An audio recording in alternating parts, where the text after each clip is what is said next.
सहनाववतु सहनौ भुनक्तु सह वीर्यं करवावहै तेजस्विनावधीतमस्तु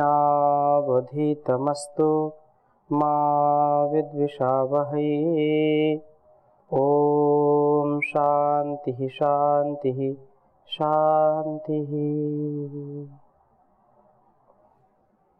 वैदिक जीवन पद्धति की इस कक्षा में आप सभी का हृदय की गहराइयों से हार्दिक स्वागत है, अभिनंदन है। वेदो अखिलो धर्म मूलम, वेद सब सत्य विद्याओं का पुस्तक है। वेद का पढ़ना, पढ़ाना, सुनना, सुनाना तथा अपने आचरण में लाना हम सभी का परम कर्तव्य है। वेदों के द्वारा जो हमको मार्गदर्शन मिलता है, जो पथ प्रदर्शन होता है, पथ दर्शक बनकर के यह कल्याणी वेदवाणी हमको सदा उन्नति के राह पर, उन्नति के इस यात्रा पर अग्रणी करता है। इस उपदेश को हम आत्मसात करें। हमारे ऋषियों ने, हमारे सभी महापुरुषों ने वेदानुकूल आचरण करके स्वयं भी उस जीवन को दिव्य बनाया और इस जगत के लिए भी उन्होंने दिव्यता का उपदेश दिया है। हम आलस्य प्रमाद को छोड़ें, संकीर्णताओं को छोड़ें,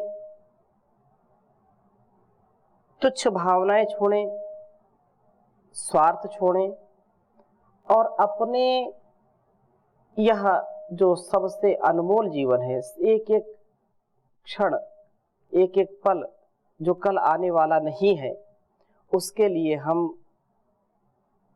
पूरी सावधानी के साथ, सजगता के साथ इसका सदुपयोग करें, ऐसा हम सबका प्रयास होना चाहिए।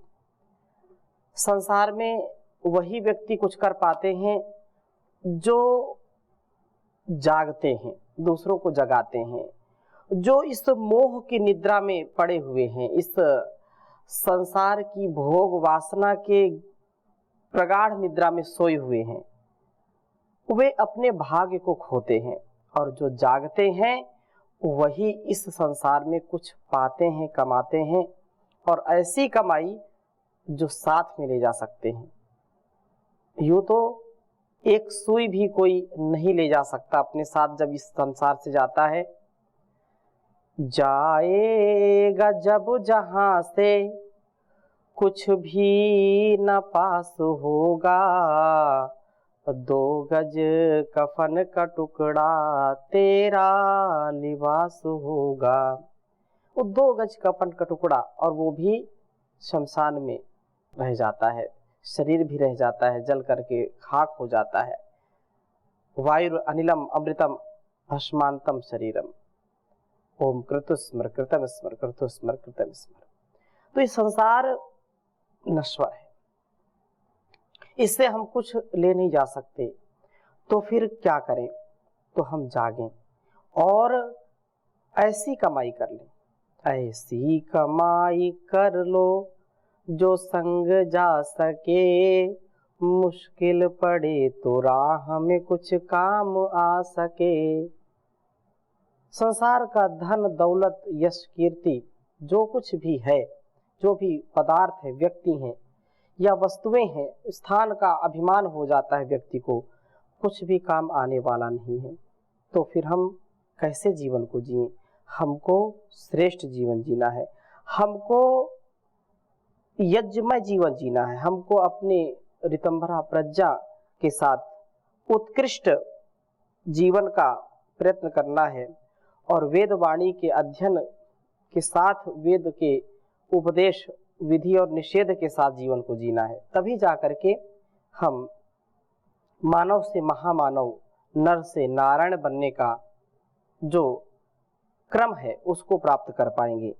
आज का वेद मंत्र बहुत ही सुंदर वेद मंत्र है। ऋग्वेद के 5वें मंडल के 44वें सूक्त का 14वां मंत्र आपके समक्ष रखूंगा मैं। बहुत ही सुंदर यह वेद मंत्र है जो हमको सदा उन्नति के लिए प्रेरित करता है, और श्री स्वामी जी महाराज भी इसको बहुत बोलते हैं। जो भी विद्वान हैं इस ऋचा को अत्यंत उत्साह के साथ उमंग के साथ बोलते हैं और दूसरों को भी इससे प्रेरणा मिलती है। तो प्रथम वेद मंत्र लिखता हूं आपके समक्ष, फिर चर्चा करूंगा। ओम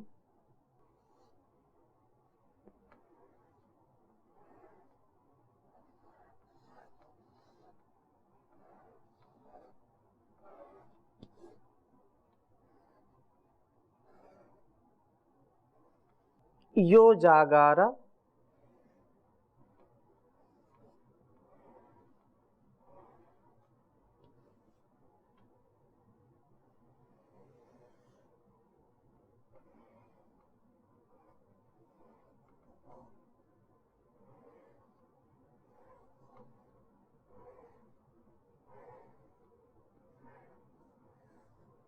यो जागार तम ऋचः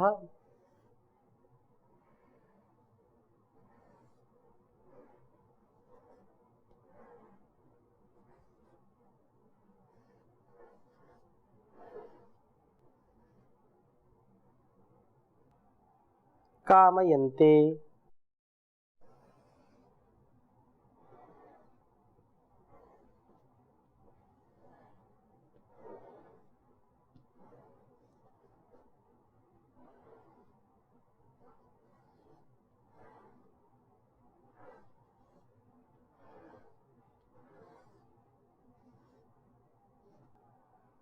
यो जागार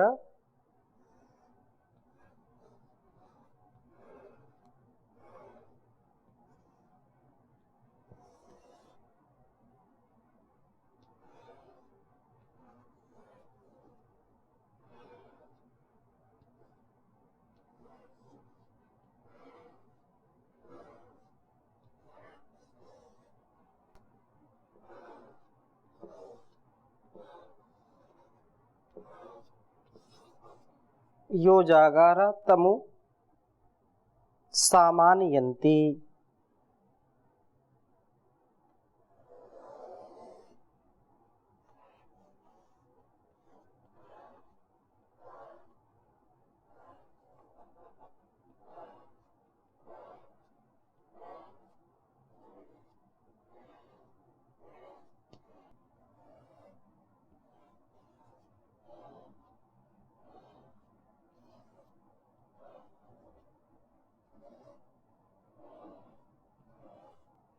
यो जागार तभयम्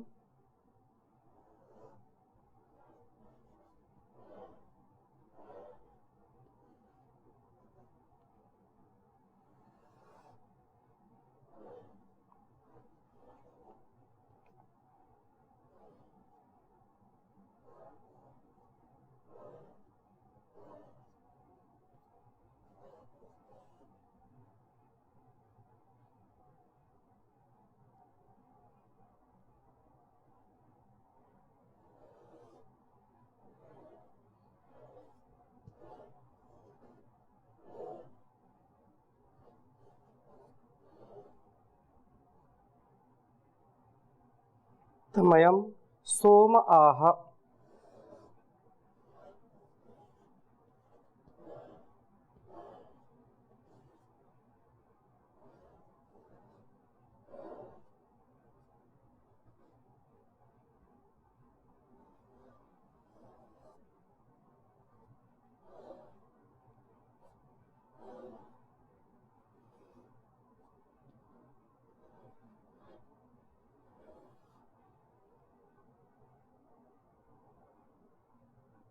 तवाहमस्मि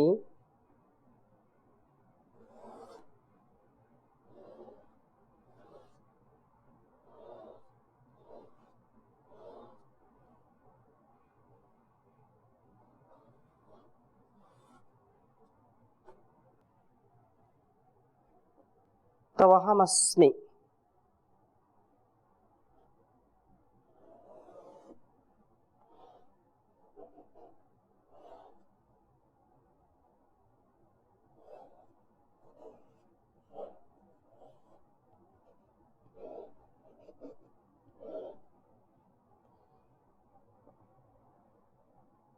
सख्ये न्यूकाः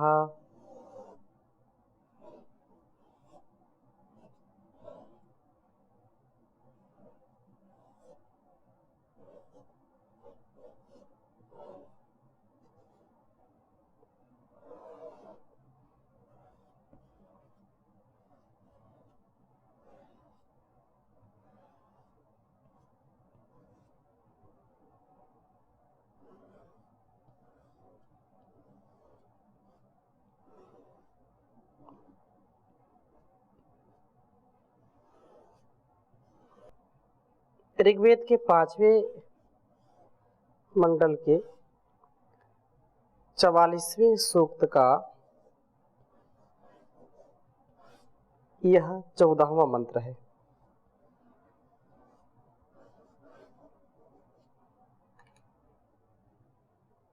ओम यो जागारातं ऋचः कामयन्ते यो जागारातं सामानयन्ति यो जागारातमयं सोम आतवः खेकाः।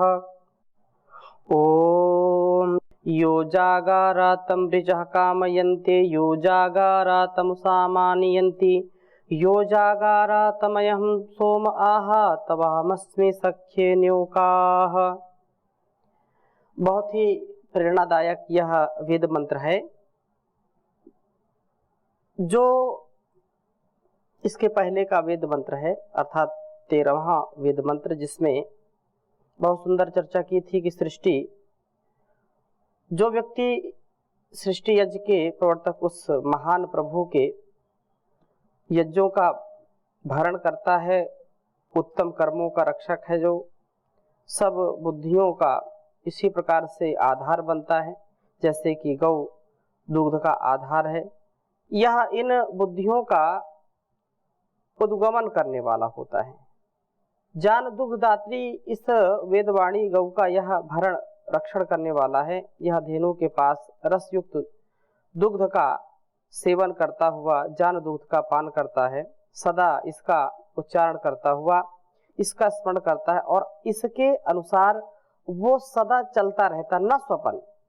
वो कभी भोग की चादर ओढ़ करके सो नहीं जाता, वो सदैव जागता रहता है, अप्रमत्त रहता है, आलस से प्रमाद से दूर रहता है, ऐसा पिछले मंत्र में कहा था।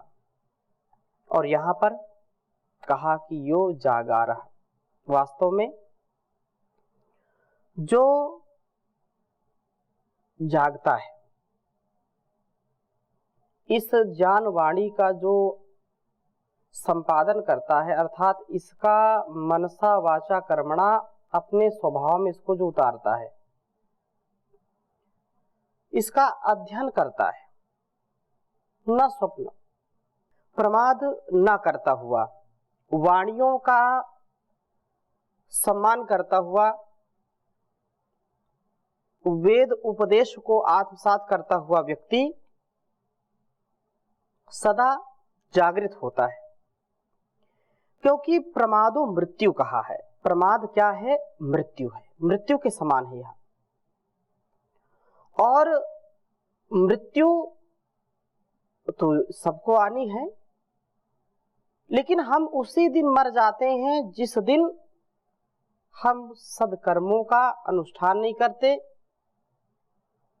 हम धर्म का अनुष्ठान नहीं करते, हम परोपकार सेवा सत्कार से जब पतित होते हैं तो हम उस समय मर जाते हैं, मृत्यु को प्राप्त कर लेते हैं। हम पल पल मरते हैं, हर क्षण मरते हैं, यदि हम वेदानुकूल आचरण नहीं करते। वेदानुकूल आचरण के लिए हमको सदा सावधान होकर के, सदा जागरूक होकर के इस कल्याणी वेदवाणी, इस ऋचा जो सब ज्ञान की वाणी है, तो जो सावधान होकर के, जागृत होकर के, प्रमाद रहित होकर के, आलस्य रहित होकर के, सावधान होकर के तब उसको ऋचा कामयन्ते, सब विज्ञान की वाणियां कामयन्ते चाहती हैं। वही सब विज्ञानों को प्राप्त करता है जो पड़ा पड़ा सोता नहीं रहता है, जो इस ज्ञान के सूर्य के सामने अपने कर्तव्य में डटा रहता है। जैसे सूर्योदय होता है और सब अपने कर्तव्य में लग जाते हैं, सब निद्रा से, नींद से अलग अपने आप को कर लेते हैं। क्योंकि जो ज्ञान का प्रकाश है वो अंधकार को दूर करता है, और जब अंधकार दूर होता है तो हम क्या सही है क्या गलत है, सत्य असत्य का, धर्म अधर्म का ज्ञान कर पाते हैं, तदनुसार अपने कर्मों का अनुष्ठान कर पाते हैं। ज्ञान का प्रकाश हमको वेदों से मिलता है। इसलिए जो अप्रमत्त है, जो पड़ा पड़ा सोता नहीं रहता, जो जाग जाता है, उठ जाग मुसाफिर भोर भई, अब रैन कहाँ जो सोवत है, जो सोवत है वो खोवत है, जो जागत है सो पावत है। उठ नींद से अखियां खोल जरा, और अपने प्रभु से प्रीति लगा, यह प्रीति करन की रीति नहीं, प्रभु जागत है तू सोवत है, उठ जाग मुसाफिर भोर भई, अब रैन कहाँ जो सोवत है। यह वेद का उपदेश उसी के काम आता है। यह जो ऋचाएं हैं, ये ऋचाएं उन्हीं की कामना करती हैं जो इनका आचरण करता है। ये उसी की रक्षा करते हैं जो वास्तव में अपनी रक्षा करते हैं, जो अपनी रक्षा सुरक्षा के लिए, अपने जीवन और इस जगत की भलाई के लिए कटिबद्ध हैं। अपने हित के लिए, परहित के लिए, आत्म कल्याण से राष्ट्र कल्याण के लिए, विश्व कल्याण के लिए, अपना, अपने परिवार समाज का कल्याण जिनको अभिष्ट है, उन्हीं को ये ऋचाएं पुकारती हैं। ये ऋचाएं उन्हीं की कामना करती हैं कि हमको ऐसे व्यक्ति, ऐसे साधक, ऐसे जागते हुए लोग मिले जो हम उनके जीवन को चमत्कृत कर दें, उनके पुरुषार्थ को, उनके पराक्रम को जगा दें और उनका जीवन चमका दें। उन्हीं की कामना करती हैं वाणियां। यस्य नास्ति स्वयं प्रज्ञा शास्त्रम तस्य करोति किम। जो स्वयं जागरूक नहीं है, जो स्वयं क्रियाशील नहीं है, कितने ही वेद मंत्र, कितने ही श्लोक, कितने ही सूत्र याद कर ले, जब उसको जीवन में उतारना ही नहीं है तो शास्त्र भी कुछ कर नहीं सकते, उस जीवन का कल्याण हो ही नहीं सकता उस व्यक्ति का। इसलिए आचारहीनम न पुनन्ति वेदाः, ये बात कही है कि जो आचरण में नहीं लाते ज्ञान को, उनको ये ऋचाएं पवित्र नहीं कर सकती, उनका परिष्कार नहीं कर सकती हैं। क्यों? क्योंकि उसने मनसा वाचा कर्मणा इनको समझा ही नहीं, इनको जीवन में उतारा ही नहीं। हम अपने संबंधों में, चाहे माता पिता के रूप में, चाहे पति पत्नी के रूप में, चाहे भाई बहन के रूप में, गुरु शिष्य के रूप में, मित्र के रूप में, जो कुछ भी हम उत्तरदायित्व निर्वहन कर रहे हैं, हम उसी को अपना परामर्श देते हैं, उसी से अपनी प्रीति रखते हैं। जो हमारा हित चाहता है, हमारी बातों को सुनता है, और हम डांट भी दें तो भी सहन कर लेता है, हमारा सदा सहयोग करने वाला, हमारा सदा सम्मान करने वाला ही हमको अभिष्ट होता है, प्रिय होता है। लोक में भी ये हम देखते हैं। अब वो बात अलग है कि कभी कभी त्रुटियां होती हैं, कभी कभी थोड़ा सा मनमुटाव होता है, मनभेद होता है, मतभेद होता है, वो बात भिन्न है। परंतु यदि हम संबंधों में, जैसे माता पिता अपने बच्चों को बार बार कहेंगे, समझाएंगे, डांटेंगे, फटकारेंगे और बच्चा मानता भी है, वह संतान, वह पुत्र पुत्री जब उनकी आज्ञा का पालन करेंगे तो माता पिता को भी मन में चाहना होती कि नहीं, मैं इसको कोई बात समझाता हूँ, बताती हूँ तो इसका पालन करते हैं, तो बताएंगे जरूर।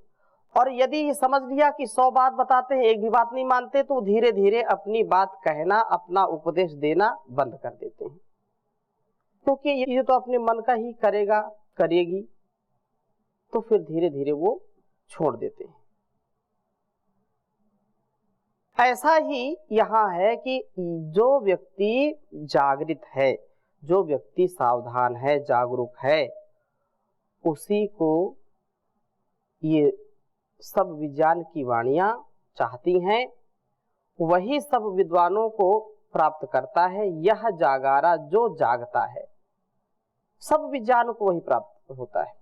तम उ, उसको ही सामान्यंती, सब उपासनाएं प्राप्त होती हैं। सामवेद जो उपासना का वेद है, अर्थात जागरूक होकर के अपने कर्तव्य कर्मों को करने वाला व्यक्ति ही सच्चा उपासक है। उपासना सारा जो व्यापार है संसार का, इस संसार के व्यापार में भी जो अपने कर्तव्य निर्वहन में निरत है, लगा हुआ है और प्रसन्नता के साथ लगा हुआ है, वही सच्ची उपासना है। जो वेदोक्त कर्म है उनको तो करना ही, उपासना भी करनी, संध्या हवन भी करना है, यज्ञ योग के साथ जीवन जीना है, परंतु यह भी एक उपासना का महत्वपूर्ण अंग है कि हम प्रभात जागरण से लेकर के शयन पर्यंत किस चेतना में जीते हैं, किस प्रकार अपने व्यवहारों का संपादन करते हैं, कैसे हमारा जीवन व्यतीत होता है। तो इस प्रकार से यह जागारा, जो जागता है, तम उसे अयम सोमा, ये शांत प्रभु आह कहते हैं कि अहम, मैं तब सख्ये तेरी मित्रता में न्यौकाहा, निश्चित निवास वाला हूं। आलसी के प्रभु मित्र नहीं होते। जागरूकता में ही विज्ञान की प्राप्ति है, जागरूकता में ही सच्ची उपासना, सच्ची साधना की प्राप्ति होगी, और जागरूक के ही लिए प्रभु होते हैं। जो जागरूक है, देवता जो देव हैं, उन्हीं की सहायता करते हैं, जो स्वयं अपनी सहायता के लिए उद्यत हैं, और जो स्वयं कमजोर हैं, जो तन मन से अस्थिर हैं, उनका कुछ भी नहीं हो सकता है। तो हम जागें और जगाएं, इस संसार को दिव्य बनाएं, ऐसी हमारी भावना, ऐसी हमारी कामना होनी चाहिए। तो इस प्रकार से आगे भी और इसी अग्नि जागार की बात आएगी, उसकी चर्चा भी हम कल करेंगे। ओम शांति शांति शांति।